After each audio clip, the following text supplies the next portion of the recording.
And in a lawsuit against TikTok brought by 13 states and Washington, D.C., it alleges the app doesn't do enough to protect young users. Yeah, judge is allowing that lawsuit now to move forward and has also unsealed parts of it. And that has allowed us to see what the D.C. Attorney General says is never before seen data about how TikTok allegedly fails to remove harmful content from its platform and is allegedly getting kids addicted to the app intentionally. Here's the Attorney General behind this lawsuit telling NBC News Now anchor Tom Yamas why he's bringing it forward. It tells the public and parents that the product and the platform is safe, that dangerous content can be moderated away from the platform when, in fact, TikTok knows that there's a lot of dangerous content on it. So Savannah, of course, has been all over this. Let's start by talking about what are some of the biggest things that this data is revealing. Absolutely. So it really gets at what we just mentioned, which is what type of harmful content is still available to see on the platform, and also issues with children identifying their age. So if you look at your screen right now, it's showing you TikTok only removes about 46% of violent graphic content, 33%, about a third here of gory content or harassment and bullying content.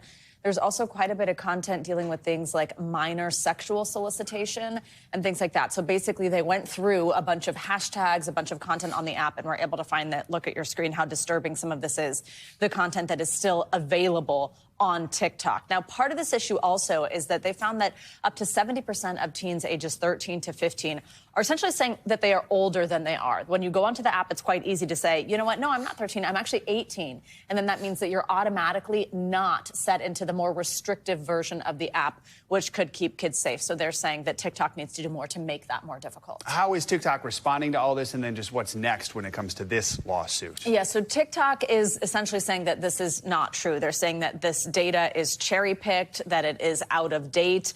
Here's a statement from them right here. They said ignores the number of proactive measures that TikTok has voluntarily implemented to support community safety and well-being. And so essentially they're saying that this is just not true, and that now they have even more in place than they did when that data was collected. This now is able to move forward, though, Joe, so we'll be keeping an eye on it. Like we mentioned, it's D.C. as well as 13 states, and this judge really cleared the way for this to happen, which we weren't sure if that would be the case. TikTok had tried to get this dismissed. He said, nope, it's going to go ahead and move forward. We also have the issue of the potential ban on TikTok in the U.S. We know that was starting to go into place. Then President Trump reversed it, buying a little time to find a new buyer. We're now about a month away from that deadline. Where do things stand there? So we still got a lot of questions about how this is even going to go down. Will it become a 100% American owner potentially? Will it be some type of sharing of TikTok with that Chinese parent company ByteDance, which was the whole concern in the first place here? What we're doing right now over this next month is really keeping our eyes on some potential buyers who have made a lot of noise.